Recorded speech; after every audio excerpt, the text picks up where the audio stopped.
அதாவது இந்த தாவேக்கா எம்எல்ஏக்கள்லாம் ஆய்வு போகிறேன்னு சொல்லி ரீல்ஸ் எடுத்துகிட்டு இருக்காங்க இல்லையா, அந்த ரீல்ஸில் உண்மையான ஆடியோவை கட் பண்ணி மியூசிக்கெல்லாம் போடும்போது ரொம்ப பயங்கரமாக இருக்குது. ஆனால் உண்மையிலேயே அந்த மியூசிக்கெல்லாம் கட் பண்ணிவிட்டு உண்மையான ஆடியோவை கேட்கும்போது தான் தெரியுது இவங்கெல்லாம் எவ்வளோ பெரிய அறிவு ஜீவிகள் அப்படின்னு. இந்த போக்குவரத்துறை அமைச்சர் போய் அந்த மக்கள்கிட்ட பேசிகிட்டு இருக்கும்போது ஒரு பையன்கிட்ட போய் சொல்கிறாரு, தம்பி நீங்கள் சாப்பிட்டீங்க, நான் இன்னும் சாப்பிட்ல அப்படின்லாம் போய் பேசிகிட்டு இருக்காரு.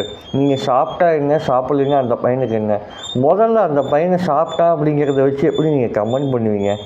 அந்த பையனோட கோரிக்கை என்ன, அதை பற்றி நீங்கள் பேசுகிறத விட்டுட்டு நீங்கள் சாப்பிட்டீங்க, நான் சாப்பிட்ல அப்படின்னு புலம்புறதெல்லாம் இருக்குது இல்லைங்களா, உண்மையிலே ரொம்ப ரொம்ப அடி முட்டாள்தனமாக இருக்குது. இப்படி தான் ஒரு போக்குவரத்துறை அமைச்சர் சாமானியர்கிட்ட போய் பேசுவீங்களா? இந்த சாதாரண விஷயத்த பேசுகிறதுக்கெல்லாம் 10 வருஷம் அனுபவம் 20 வருஷம் அனுபவங்கள்லாம் தேவையெல்லாம் கிடையாது.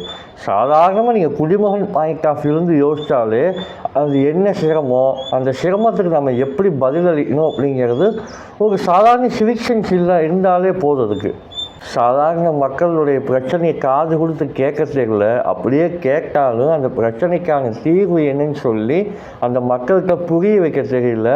ஆனால் ஆட்சி மக்கள் தூய ஆட்சின்னு சொல்லி தம்பட்டம் அடிச்சுக்கிறது எந்த விதத்தில் நியாயம் சொல்லுங்கள்?